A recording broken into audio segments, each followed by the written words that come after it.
नमस्कार, मैं हूँ ऋतु मिश्रा और आप देख रहे हैं हमारा खास कार्यक्रम नक्षत्र। आज का हमारा ये स्पेशल एपिसोड आप बहुत ध्यान से देखिए, क्योंकि आज हम आपको देवशयनी एकादशी से जुड़ी सबसे अहम और जरूरी जानकारियां देने वाले हैं। एकादशी तिथि भगवान विष्णु को समर्पित होती है और इस दिन भक्त व्रत रखकर भगवान विष्णु की विधि विधान से पूजा करते हैं। श्री हरि का आशीर्वाद मिलता है और आपकी सभी मनोकामनाओं को भगवान विष्णु पूरा करते हैं। वैसे तो हर महीने एकादशी आती है, लेकिन इसमें से ये एकादशी का अलग ही महत्व है। क्यों इसको सभी एकादशी में सबसे अधिक पुण्यदायी और फलदायी माना गया है, इस विषय पर चर्चा करेंगे। लेकिन पहले ये जानते हैं कि देवशयनी एकादशी तिथि से चतुर्मास का क्या संबंध है। इस विषय पर आपको और अधिक जानकारियां देने के लिए हमारे साथ स्टूडियो में मौजूद हैं हमारे खास मेहमान आचार्य राजीव शुक्ला जी। भारत समाचार के सभी विज्ञ दर्शकों को आचार्य राजीव शुक्ला का प्रणाम। शांताकारं भुजग शयनम पद्मनाभम सुरेशम विश्वाधारम गगन सदृशम मेघवर्णम शुभांगम लक्ष्मीकांतम कमल नयनम योगी विज्ञानगम वंदे विष्णु भवभयहरम सर्वलोकैकनाथम। जिस प्रकार से प्रदोष भोलेनाथ को समर्पित, उसी प्रकार से एकादशी तिथि ये भगवान विष्णु को समर्पित है। भगवान विष्णु को समर्पित एकादशी ये कई प्रकार की एकादशी होती है, यानी 11वीं तारीख कह दें अगर, यानी 11th। ये एकादश या एकादशवां जो दिन होता है प्रत्येक पक्ष का, वो शुक्ल पक्ष और कृष्ण पक्ष दोनों में एक एक एकादशी लगती है। कुछ एकादशी ऐसी होती हैं जो आपके पापों को नष्ट करती हैं। कुछ एकादशी ऐसी होती हैं जो हमको बताती हैं कि चातुर्मास लगने वाला है, यानी देवशयनी एकादशी की हम बात करते हैं। और जब हम एकादशी तिथि की बात करते हैं तो सर्व मंगल मांगल्य, जितने भी मंगलकारी कार्य होते हैं वो देवताओं को साक्षी रख के चूंकि किए जाते हैं, लेकिन देवशयनी एकादशी ऐसे पड़ती है कि इसमें इसके बाद मांगलिक कार्य विशेष रूप से ये 4 महीने के लिए पॉज यानी कि रोक दिए जाते हैं। अन्य कार्य कर सकते हैं, धर्म, अध्यात्म, ज्योतिष, चिकित्सा, स्वास्थ्य इत्यादि से संबंधित आप ये कर सकते हैं। लेकिन देवशयनी एकादशी में कई प्रकार से कार्य बाधित होते हैं। तो अब हम देवशयनी एकादशी के बारे में आज आपको दर्शकों को विशेष रूप से बताते हैं। चातुर्मास शुरू है 20 जुलाई, यानी आज से शुरू हो गया है। 20 जुलाई ये तिथि आप लोग नोट कर लीजिए, यानी आज की, और समापन इसका 14 नवंबर को होगा जब देवोत्थानी एकादशी होगी। यानी जुलाई से अगस्त, सितंबर, अक्टूबर, नवंबर 4 माह। इसीलिए चातुर्मास में, जैसा मैंने पहले बताया, मांगलिक कार्य नहीं करने चाहिए, नहीं किए जाते हैं। चातुर्मास में शादी, विवाह, मुंडन इत्यादि, या विशेष परिस्थितियों में कोई और ग्रह से संबंधित, घर से संबंधित शुभ कार्य करना हो, वो नहीं कर सकते। आषाढ़ मास की शुक्ल पक्ष की एकादशी, शुक्ल पक्ष हो एकादशी और आषाढ़ मास, इसको देवशयनी एकादशी बोली जाती है। इसी के बाद चूंकि पूर्णिमा भी आती है, जिसको गुरु पूर्णिमा, आषाढ़ी पूर्णिमा बोलते हैं, लेकिन ये तिथि आज से है और आज से ही ये माना जाएगा कि एकादशी तिथि देवशयनी। इसके बाद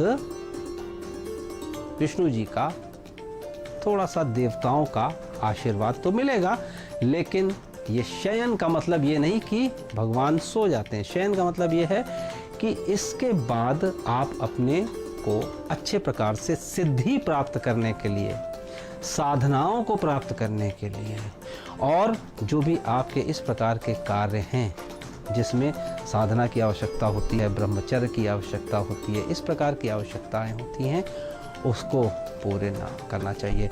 इसे एकादशी को आषाढ़ी एकादशी ये भी बोला जाता है। और चातुर्मास का प्रभाव तो हम सबको मिलता ही है।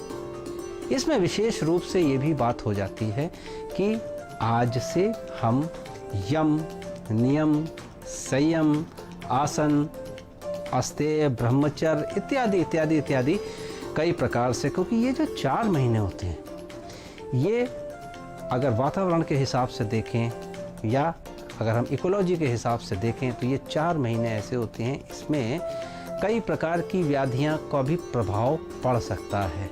इम्यूनिटी जनरली लो रहती है इस समय, तो इसीलिए इस समय उपवास इत्यादि करके आप कई प्रकार के शुभ कार्य करके, ब्रह्मचर्य इत्यादि करके आप स्वस्थ भी रह सकते हैं। और जब आप स्वस्थ रहेंगे तो निश्चित रूप से आप अच्छा मन, मस्तिष्क और इसके साथ ही आप धन धान्य से भी संबंधित चीज़ों का आप लाभ ले पाएंगे। तो देवशयनी एकादशी से 4 महीनों के लिए शुभ कार्यों पर रोक रहेगी। कई राज्यों में देवशयनी एकादशी को हरिशयनी एकादशी भी कहते हैं। अब गुरु जी से जानते हैं कि इस एकादशी का धार्मिक महत्व क्या है और कौन सी चीजों का दान इस दिन करने से आपको सबसे अधिक लाभ हो सकता है। बताइए गुरु जी। अब हम ये जरूर जानना चाहेंगे इसका धार्मिक महत्व क्या है। इस एकादशी को श्रेष्ठतम एकादशी बोल दिया गया है, यानी देवशयनी का और देवोत्थानी को भी। लेकिन ये वाला व्रत श्रेष्ठतम व्रत करना, और इस व्रत से कई हजार यज्ञ के पुण्य फल जो मिलते हैं उससे ये केवल एक व्रत से मिल जाता है। ये केवल बातें ही नहीं, ये सब कहा ही नहीं जाता। इस व्रत को विधि विधान से करने से पाप मोचन भी होते हैं, पापों से मुक्ति भी मिलती है, और ये विशेष रूप से भगवान विष्णु को समर्पित होता है। इस दिन जैसे कहते हैं सूर्यदेव मिथुन राशि से स्थान ग्रहण करते हैं, यानी मिथुन राशि से आगे कर्क की तरफ भी स्थान बदलते हैं। अलग अलग पंचांग के हिसाब से देवशयनी एकादशी को भगवान विष्णु का शयन काल ये बोला गया है। और सूर्यदेव जैसे अभी कर्क राशि में उपस्थित हैं, कर्क राशि में जाते ही सूर्य जिसको कहते हैं उत्तरायण की तरफ बढ़ जाते हैं।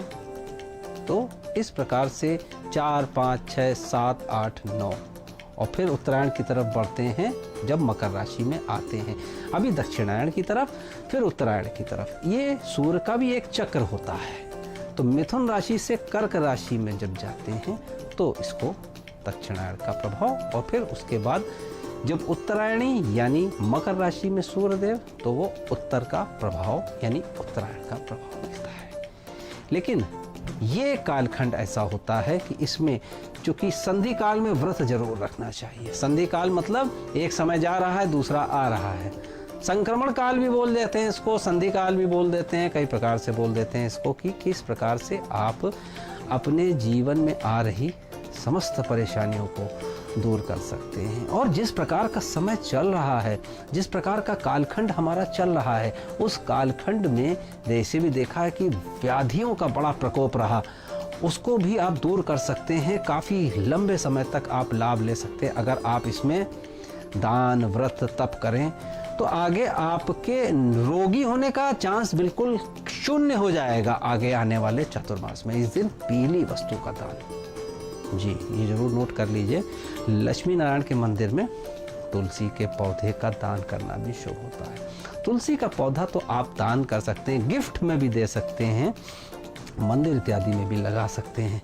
केले के वृक्ष की पूजा करना अत्यधिक महत्वपूर्ण हो जाता है, बहुत ही अच्छा प्रभाव मिलता है, क्योंकि इन सब चीज़ों को दिखता नहीं है। ओम नमो भगवते वासुदेवाय ये महामंत्र है। ओम नमो भगवते वासुदेवाय। और विष्णु सहस्र नामावली का पाठ अगर कर लें तो सोने पे सुहागा। विष्णु चालीसा का पाठ करना, क्योंकि एकादशी को सीधे सीधे विष्णु जी से जोड़ा गया है। और जहाँ विष्णु जी का पूजन होता है वहाँ लक्ष्मी माता की अपार कृपा बनी रहती है। सावधानी ये करनी चाहिए, ज़रूर ध्यान रखें कि बिस्तर पर नहीं सोना चाहिए। कोशिश करें एकादशी को आप भूमि शयन करें।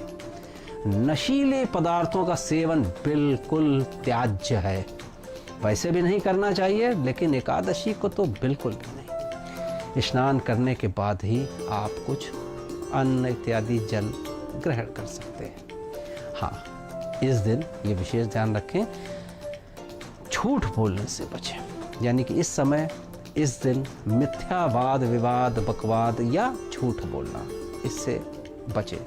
मन दूषित होता है, और जब मन दूषित होता है तो उसका सीधा सीधा संपर्क होता है आपके तन से। एकादशी वाले दिन क्रोध भी ना करें बिल्कुल। यानी सबसे मेल मिलाप आनंद से आप रहें। क्रोध करना चाहे छोटे हों चाहे बड़े हों किसी से भी ना करें। इस दिन एकादशी वाले दिन पान, वैसे तो तांबूल श्रेष्ठ होता है लेकिन केवल इस दिन मना होता है पान खाना। पान या इसके अलावा भी कोई अन्य तामसिक चीज़ नहीं खाइए। सात्विक आचार विचार ये रखते हुए आपको प्रभु की भक्ति में लीन रहना है। तो सबसे पहले हमने ये जाना कि हमको भूमि शयन नहीं करना है। दूसरी बात, नशीली वस्तुओं का सेवन नहीं करना है। तीसरा, स्नान स्वच्छता बहुत ध्यान रखिएगा।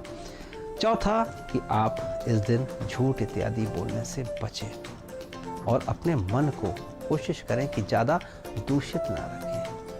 और पांचवी बात कि क्रोध नहीं करना है, चाहे छोटा हो चाहे बड़ा हो, किसी से भी। तो गुरुजी ने बताया कि किस प्रकार से कुछ ना कुछ सावधानियां रखने से आपका व्रत पूरा होगा। अब समय है ये जानने का कि किस समय पर करने हैं आपको अपने सबसे जरूरी काम और क्या कहता है आज का पंचांग। दिनांक 20 जुलाई 2021 एकादशी तिथि का मान लगा हुआ है और अनुराधा नक्षत्र, अनुराधा हरे सब बाधा, आषाढ़ शुक्ल पक्ष, राहु काल 3:53 से 5:36 तक और शुभ समय अभिजीत काल 11:59 से 12:54 तक सिद्ध है। अपनी सभी प्रकार की समस्याओं के समाधान के लिए आप आचार्य राजीव शुक्ला जी से संपर्क कर सकते हैं। गुरुजी का कॉन्टैक्ट नंबर है 8004036524। आप ईमेल के जरिए भी गुरुजी से अपने प्रश्न पूछ सकते हैं। गुरुजी की ईमेल आईडी है rajivshukla@gmail.com। आज के इस खास कार्यक्रम में बस इतना ही। हम फिर हाजिर होंगे कुछ और नई जानकारी के साथ। तब तक देश और दुनिया की तमाम बड़ी खबरों के लिए देखते रहिए भारत समाचार। नमस्कार।